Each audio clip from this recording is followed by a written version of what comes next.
Wooden touch Bhanwarnath Azamgarh, a complete hardware store.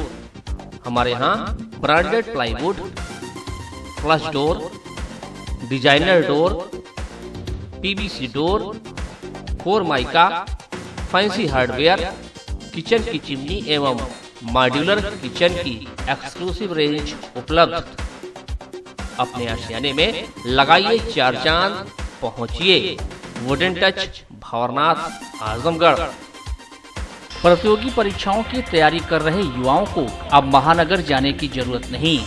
आपके शहर आजमगढ़ के हाईडेल निकट हाफिजपुर चौराहा में खुल गया मानव इंस्टीट्यूट ऑफ कॉम्पिटिटिव क्लासेस, जहां ऑनलाइन ऑफलाइन माध्यम से bank, railway, SSC, UP, PCL, CET, UPSI, NTPC and foundation की तैयारी कराई जा रही है। कहीं भी कभी भी 24 घंटे मानव इंस्टीट्यूट की क्लास से जुड़कर अपने भविष्य के सपने को कीजिए साकार। एडमिशन के लिए जल्द संपर्क करें। नमस्कार, एबीसी चैनल में आपका स्वागत है। मैं हूं सचिन श्रीवास्तव और आप मेरे साथ देखेंगे आजमगढ़ से जुड़ी खबरें। आइए नजर डाल लेते हैं आज की खास खबरों पर। हाथरस की जघन्य घटना जहां पूरे देश में चर्चा का विषय बनी हुई है, वहीं आजमगढ़ के जहानागंज थाना क्षेत्र में 16 वर्षीय किशोरी का मां के सामने ही अपहरण कर लिया गया, जिससे पूरे इलाके में अफरा तफरी का माहौल बना हुआ है।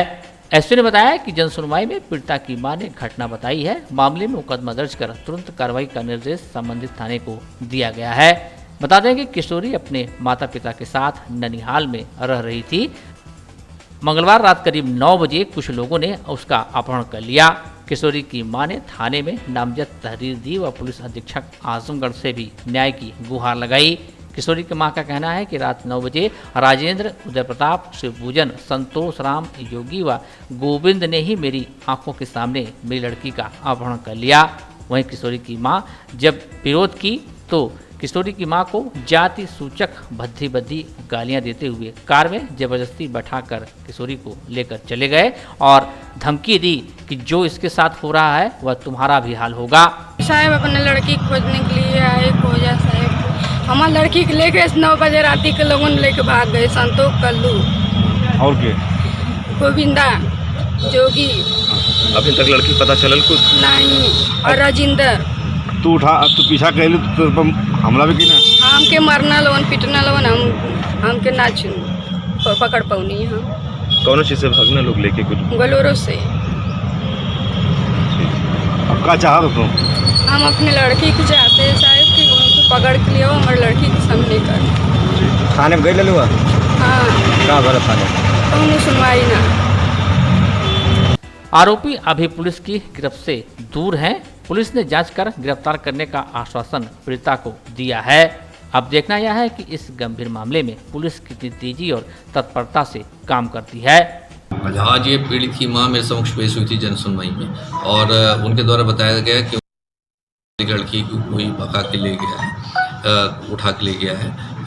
इस संबंध में मेरे द्वारा मुकदमा पंजीकृत करने का आदेश दिया गया है और मुकदमा पंजीकृत कर इसमें एसएचओ को निर्देश दिए गए हैं कि वो लड़की की बरामदगी करें और अभियुक्तों के खिलाफ कार्रवाई करें। कुछ माफियाओं का सर इसमें हाथ? देखिए, अब ये तो प्रार्थनापत्र से स्पष्ट नहीं है कि माफियाओं का हाथ है नहीं है। स्पष्ट लड़की के जाने का मामला है और 363-66 का मामला है और उस पर नामजद FIR होगी और कार्रवाई। अयोध्या में बाबरी ढांचा विध्वंस के सभी आरोपियों को न्यायालय द्वारा निर्दोष करार दिए जाने पर भारतीय जनता पार्टी ने खुशी जताई है। भाजपा कार्यकर्ताओं ने जिला अध्यक्ष आजमगढ़ सदर ध्रुव सिंह के नेतृत्व में मिठाइयां बांटकर खुशी का इजहार किया। भाजपा जिला कार्यालय आजमगढ़, बहनाजपुर, तिलखरा, पलहना और इटौली बाजार में भाजपा कार्यकर्ताओं और पदाधिकारियों ने एक दूसरे को मिठाई खिलाकर प्रसन्नता व्यक्त किया। इस दौरान भाजपा कार्यकर्ताओं ने भारत माता की जय, वंदे मातरम और जय श्री राम के नारे लगाए। इस अवसर पर जिला महामंत्री विनोद उपाध्याय, ननकुराम सरोज, मयंक गुप्ता, अविनाश श्रीवास्तव, अशोक सिंह, दिनेश सिंह, कमलेश सिंह, जयप्रकाश, चंद्रपाल सिंह, मिलन सिंह, विजय बहादुर, जयप्रकाश श्रीवास्तव, शेरू प्रधान आदि मौजूद रहे। इस अवसर पर जिला अध्यक्ष आजमगढ़ सदर ध्रुव सिंह ने कहा कि आज का दिन ऐतिहासिक है।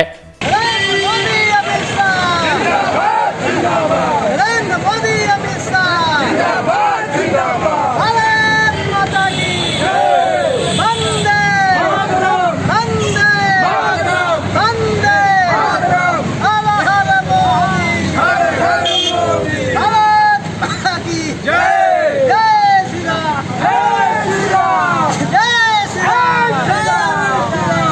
प्रस्तावित आजमगढ़ महायोजना के अंतर्गत प्राप्त आपत्तियों सुझावों पर सुनवाई लगातार तीसरे दिन भी नेहरू हॉल के सभागार में जारी रही।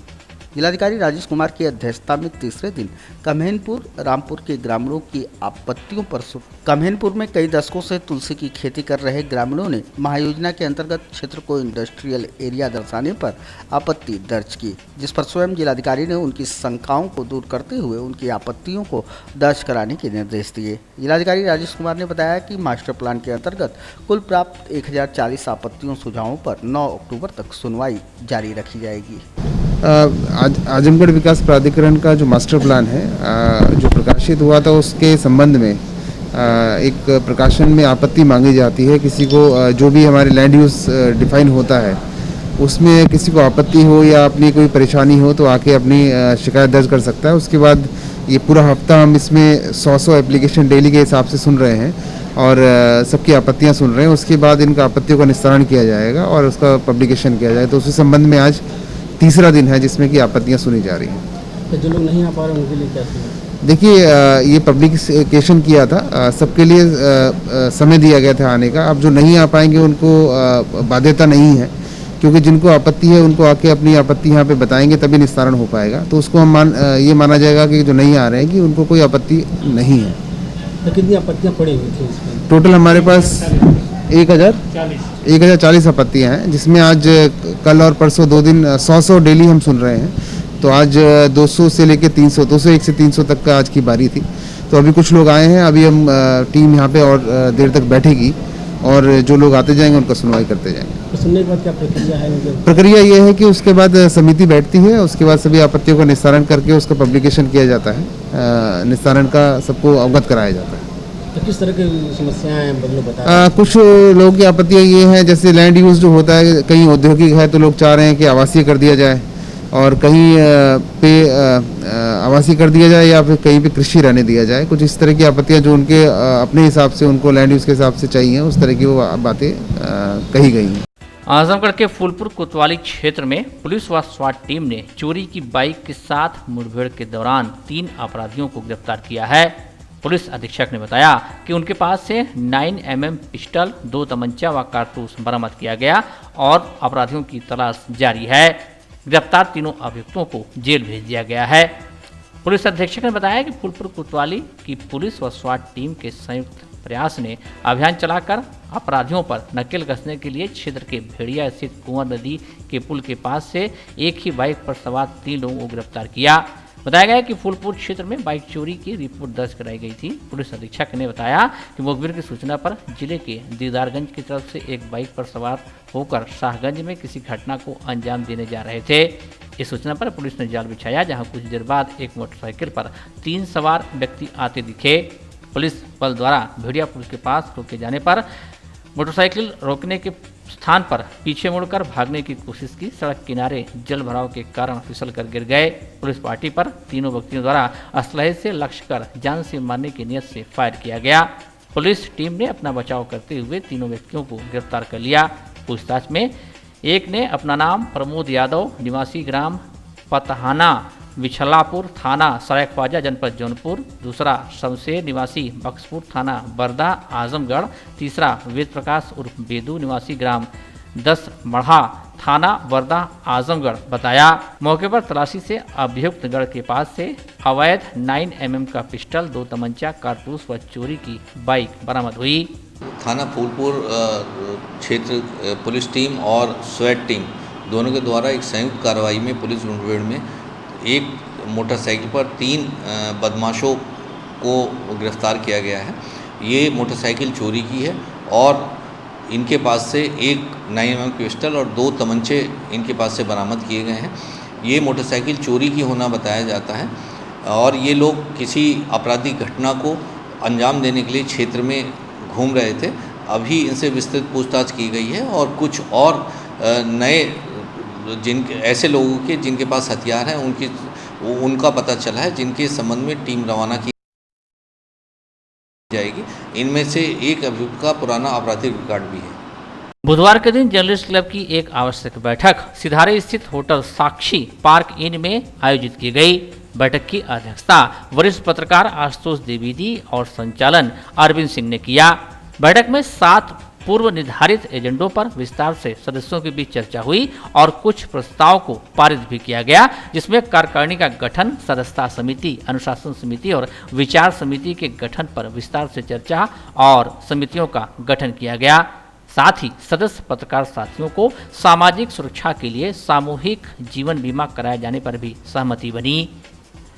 बताते चलें कि आज के दौर में पत्रकारिता और उसकी आचार संहिता को लेकर तमाम बहसें राष्ट्रीय स्तर पर चल रही हैं। ऐसे समय में पत्रकारिता को आत्मनियंत्रण और आत्मनियमन का रास्ता अख्तियार कराना ही होगा।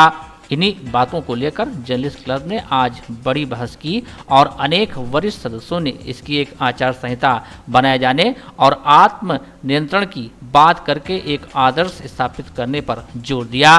संगठन के अध्यक्ष आशुतोष द्विवेदी ने संगठन की भविष्य की योजनाओं और गतिविधियों पर विस्तार से विचार रखा और कहा कि पत्रकारों की अस्मिता को लेकर हम सदैव लड़ते रहेंगे। एबीसी चैनल के एमडी राम सिंह गुड्डू ने कहा कि हम सभी पत्रकारों का जीवन बीमा यह संगठन कराएगा तथा किसी भी पत्रकार के बेटी के विवाह में टीवी, फ्रिज, अलमारी आदि यह संगठन उपहार स्वरूप प्रदान करेगा। संगठन के नवनियुक्त संयोजक अरविंद सिंह ने संगठन पर विचार रखते हुए कहा कि दुनिया का कोई भी संगठन बिना विचार और कार्यक्रम के बहुत आगे नहीं जा सकता। जर्नलिस्ट क्लब इन उद्देश्यों को लेकर आगे बढ़ेगा। हम इस संगठन के माध्यम से समाज के मानस पर एक बड़ी रेखा खींचेंगे। वरिष्ठ पत्रकार खुर्रम आलम नोमानी ने कहा कि हमें अनुशासन का परिवेश बनाना होगा और स्वयं पर नियंत्रण कायम करना होगा, इसलिए एक अनुशासन समिति की नितांत आवश्यकता है। वरिष्ठ पत्रकार महेंद्र सिंह ने कहा कि हम हमारे पत्रकार साथी के हर मुश्किल वक्त पर उसके साथ खड़े रहेंगे। अब्दुल कादिर बागी ने संगठन की क्रियाशीलता पर जोर दिया। पवन सिंह ने कहा कि हम हर पत्रकार के मुसीबत में उनके साथ कंधे से कंधा मिलाकर चलेंगे। वसीम अकरम ने नए पत्रकारों के लिए कार्यशाला पर जोर दिया। राजेश चंद्र मिश्र ने नए पत्रकारों के लिए वर्कशॉप कराने के मुद्दे पर जोर देते हुए कहा कि जो परिभाषित व्याख्या है उसे जानना चाहिए। समाचार के निर्माण और उसकी कुछ अन्य बारीकियों के बारे में भी लोगों को जानकारी दी जाए। नई कार्यकारिणी में अध्यक्ष आशुतोष द्विवेदी को चुना गया। संयोजक अरविंद कुमार सिंह, उपाध्यक्ष सचिन श्रीवास्तव, खुर्रम आलम नोमानी, विनोद सिंह, राजेश चंद्र मिश्रा, डीसी श्रीवास्तव, मदन मोहन पांडे, रत्न प्रकाश त्रिपाठी, आशुतोष श्रीवास्तव, मोहम्मद वसीम अकरम, मंत्री राम सिंह गुड्डू, कोषाध्यक्ष राजीव कुमार श्रीवास्तव, सचिव वेदेंद्र प्रताप शर्मा, संतोष श्रीवास्तव, गौरव श्रीवास्तव, संदीप अष्ठाना, सौरभ उपाध्याय, संतोष कुलवारा, उमेश राय, शरद गुप्ता को बनाया गया।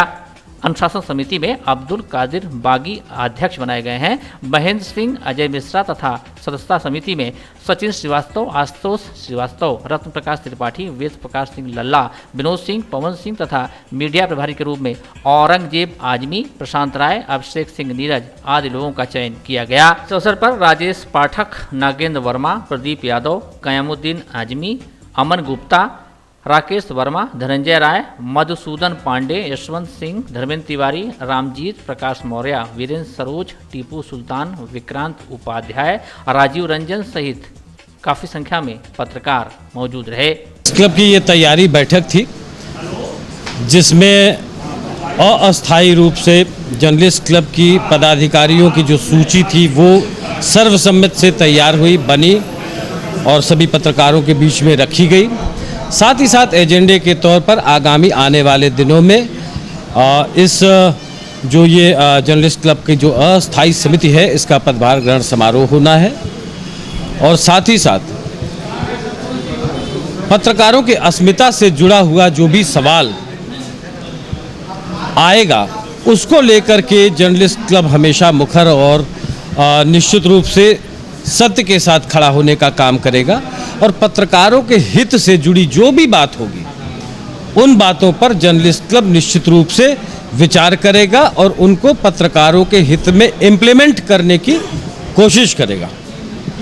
क्या क्या पदाधिकारियों ने हुआ, कितने अध्यक्ष पार्षद बनाए जा रहे हैं, कितने सचिव? अभी स्थायी तौर पर 8 उपाध्यक्ष समेत 1 मंत्री, जर्नलिस्ट क्लब के संयोजक और 9 सचिव समेत अनुशासन समिति और सदस्यता समिति 6 लोगों की घोषित की गई है। जो फिर अगले वर्ष में रिवाइवल के बाद फिर नए तौर पर फिर से सामने आएगी। आगामी कार्यक्रम क्या तय किए हैं? आगामी कार्यक्रम ये है कि अब इस जो ये पदाधिकारियों की सूची है, इसका शपथ ग्रहण समारोह आगामी 30 अक्टूबर को टेंटेटिवली तय कर लिया गया है और 30 अक्टूबर को इसका एक समारोह पूर्वक शपथ ग्रहण समारोह समाज के सभी तबकों को लेकर के किए जाने की बात हम लोगों ने तय की।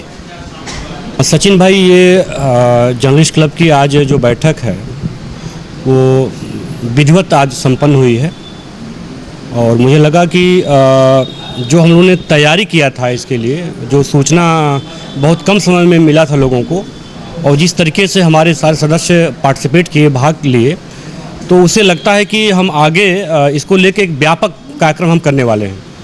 और कार्यक्रम की रूपरेखा पर भी बातचीत हुई, सदस्यता को भी लेकर बातचीत हुई और साथ में ये तय हुआ कि लगभग 30 अक्टूबर को, ये लगभग तय है, हम एक बड़ा आयोजन करने जा रहे हैं जिसमें देश के नामचीन पत्रकार आएंगे और उनसे सेमिनार के माध्यम से हम जुड़ेंगे भी, कार्यशालाएँ भी होंगी और जो नए पत्रकार हैं, जो नवोदित पत्रकार हैं, जो पत्रकारिता में बिल्कुल अभी आ रहे हैं, तो उनके अंदर आचार संहिता विकसित करने के लिए, पत्रकारिता का जो हुनर है, जो गुण है, उस सिखाने के लिए हम ऐसे लोगों की कार्यशालाएँ भी आयोजित करेंगे और एक नैतिक जो आचार संहिता है ये बनाकर हमेशा रखा जाएगा। आज इस बैठक में तय किया गया और नए लोगों को जो हम लोगों ने आज पदाधिकारी भी बनाया है या जोड़ा है, जिसपे सर्वसम्मत से चीज़ें हुई हैं, तो इससे लगा है कि ये जो कार्यक्रम हम लोग आज किए हैं ये अपने आप में बहुत बड़ा मैसेज है, बहुत ज़्यादा मैसेज इसका होगा।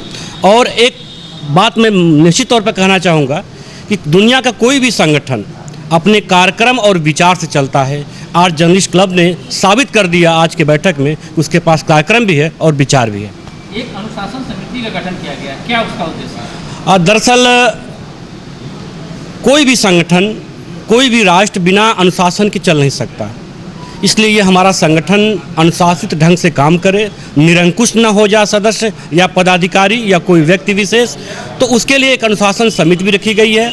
इसमें हम अपना नियमन, अपना नियंत्रण भी करेंगे, साथ में हमारे पत्रकार के साथ कोई उत्पीड़न की घटना घटित होगी उसकी भी जांच करेंगे। ये अनुशासन समिति तय करेगी कि हमें इस लड़ाई को आगे बढ़ाना है, आगे लड़ना है, वो तय करेगी, इसलिए कमेटी बनाई गई है। धन्यवाद। पत्रकारों के जो मेरे सदस्य हैं उनके लिए पहले तो बीमा कराएंगे, मेडिकल बीमा, और साथ में अगर जो भी पत्रकार भाई है उसकी बेटियों की अगर शादी पड़ेगी तो संगठन की तरफ से 1 टीवी, 1 फ्रिज, 1 वॉशिंग मशीन हर पत्रकार को दिया जाएगा। हाथरस गैंगरेप को लेकर आक्रोशित कांग्रेस जनों ने बुधवार को योगी सरकार के खिलाफ मोर्चा खोलते हुए एसपी कार्यालय के समक्ष धरना प्रदर्शन करते हुए अपना आक्रोश विरोध दर्ज कराया।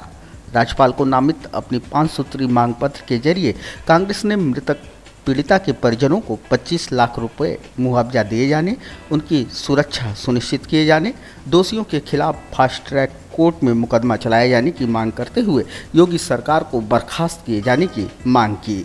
इस दौरान कांग्रेस जिलाध्यक्ष प्रवीण कुमार सिंह ने प्रदेश में बढ़ रहे जघन्य अपराधों पर सरकार को घेरते हुए पूरे प्रकरण में पुलिस की भूमिका को भी निंदनीय बताते हुए रक्षक पर भक्षक बनने का आरोप लगाया।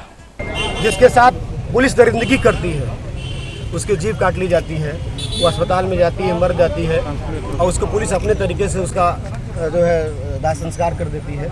मैं समझता हूँ कि लोकतंत्र में जो पुलिस की भूमिका है एक कार्यपालिका के रूप में, वो सरासर निंदनीय है और पूरी कांग्रेस पार्टी इस मामले को लेकर के पूरे उत्तर प्रदेश में हर जगह आंदोलन की थी। आज हम लोगों ने भी उस हाथरस पीड़िता को न्याय दिलाने के लिए आजमगढ़ में प्रदर्शन करने का काम किया है और आपके माध्यम से पुलिस प्रशासन को मैं बता देना चाहता हूँ कि हाथरस की पीड़िता के साथ जो जघन्य अपराध पुलिस ने किया है, जिस तरह की नाइंसाफी अनदेखी पुलिस ने की है, उसी तरह का मामला प्रत्येक जनपद में है। क्योंकि योगी सरकार आत्ममुक्त है, वो पीड़ितों को न्याय दिलाने के लिए काम नहीं कर रही है, पीड़ितों के साथ नहीं खड़ी है। खासतौर से दलितों पिछड़ों के साथ जोरों पर अन्याय हो रहा है, अल्पसंख्यकों के साथ अन्याय हो रहा है। ऐसे में अगर आजमगढ़ जनपद का पुलिस प्रशासन यह जान ले इस ज्ञापन के माध्यम से कि हाथरस पीड़िता को न्याय मिलना चाहिए। और आजमगढ़ में अगर इस तरह की घटना होती है तो हम आजमगढ़ पुलिस प्रशासन का, योगी सरकार की ईंट से ईंट बजा देंगे। और आज इस ज्ञापन के माध्यम से हम लोगों ने मांग की है कि देश के मुख्यमंत्री को, जहां इस तरह के कई पीड़िता, हमारे यहाँ सत्यमेव जयते की हत्या हो जाती है, वहाँ पीड़िता का बलात्कार हो जाता है, उसकी हत्या कर दी जाती है, रोज़ इस तरह की तमाम घटनाएं हो रही हैं। मैं समझता हूँ कि ऐसे योगी को, जिसको सामाजिक जनजीवन से, पारिवारिक जनजीवन से दूर दूर तक मतलब नहीं है, उसको मुख्यमंत्री रहने का एक मिनट का वक्त नहीं देना चाहिए, उससे इस्तीफा दे देना चाहिए। और साथ ही साथ पीड़िता को 25 लाख रुपए का मुआवजा देने के लिए। आजमगढ़ के फूलपुर कोतवाली क्षेत्र में पुलिस व स्वाट टीम ने चोरी की बाइक के साथ मुठभेड़ के दौरान 3 अपराधियों को गिरफ्तार किया है। पुलिस अधीक्षक ने बताया कि उनके पास से 9mm पिस्टल, 2 तमंचा व कारतूस बरामद किया गया और अपराधियों की तलाश जारी है। गिरफ्तार तीनों अभियुक्तों को जेल भेज दिया गया है। पुलिस अधीक्षक ने बताया कि फूलपुर कोतवाली की पुलिस व स्वाट टीम के संयुक्त प्रयास ने अभियान चलाकर अपराधियों पर नकेल कसने के लिए क्षेत्र के भेड़िया स्थित कुंवर नदी के पुल के पास से एक ही बाइक पर सवार 3 लोगों को गिरफ्तार किया। बताया गया कि फूलपुर क्षेत्र में बाइक चोरी की रिपोर्ट दर्ज कराई गई थी। पुलिस अधीक्षक ने बताया कि मुखबिर की सूचना पर जिले के दीदारगंज की तरफ से एक बाइक पर सवार होकर शाहगंज में किसी घटना को अंजाम देने जा रहे थे। इस सूचना पर पुलिस ने जाल बिछाया, जहां कुछ देर बाद एक मोटरसाइकिल पर 3 सवार व्यक्ति आते दिखे। पुलिस बल द्वारा भेड़िया पुल के पास रोके जाने पर मोटरसाइकिल रोकने के स्थान पर पीछे मुड़कर भागने की कोशिश की। सड़क किनारे जल भराव के कारण फिसल कर गिर गए। पुलिस पार्टी पर तीनों व्यक्तियों द्वारा असलहे से लक्ष्य कर जान से मारने की नियत से फायर किया गया। पुलिस टीम ने अपना बचाव करते हुए तीनों व्यक्तियों को गिरफ्तार कर लिया। पूछताछ में एक ने अपना नाम प्रमोद यादव, निवासी ग्राम पतहाना, विछलापुर, थाना सरायख्वाजा, जनपद जौनपुर, दूसरा शमशेर, निवासी बक्सपुर, थाना बरदा, आजमगढ़, तीसरा वेद प्रकाश उर्फ बेदू, निवासी ग्राम 10 मढ़ा, थाना बरदा, आजमगढ़ बताया। मौके पर तलाशी से अभियुक्त गढ़ के पास से अवैध 9mm का पिस्टल, 2 तमंचा, कारतूस व चोरी की बाइक बरामद हुई।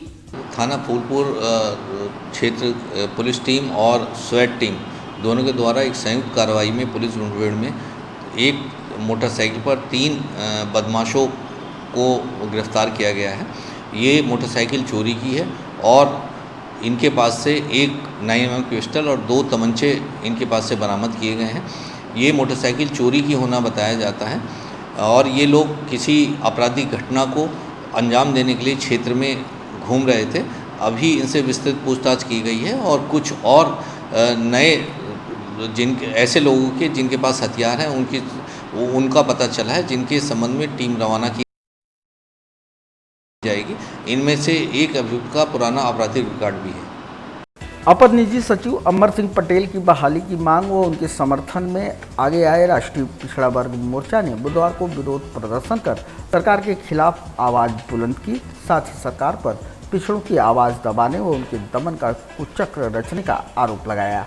इस दौरान मोर्चा ने हाथरस की बेटी के साथ हुए जघन्य अपराध के प्रति आक्रोश जाहिर करते हुए प्रदेश में जंगल राज होने की बात कही। जो आपका अमर सिंह पटेल जो अपर सचिव रहे लखनऊ में, उनको बर्खास्त किया गया, उनकी बहाली को लेकर ज्ञापन दिया जा रहा है। और सारे मुद्दे हैं, हाथरस का जो बलात्कार और उनके कातिलों का अभी तक गिरफ्तारी नहीं हो पाई, और आजमगढ़ में भी बहुत सारे ऐसे कांड हो रहे हैं जो कातिल घूम रहे हैं, धमकी दे रहे हैं। इस सरकार में तो लगभग सभी लोग जान ही रहे हैं कि सुशासन के नाम पे जंगल राज चल ही रहा है। तो हमें न्याय चाहिए, समाज को न्याय चाहिए। हम सामाजिक न्याय की लड़ाई लड़ रहे हैं।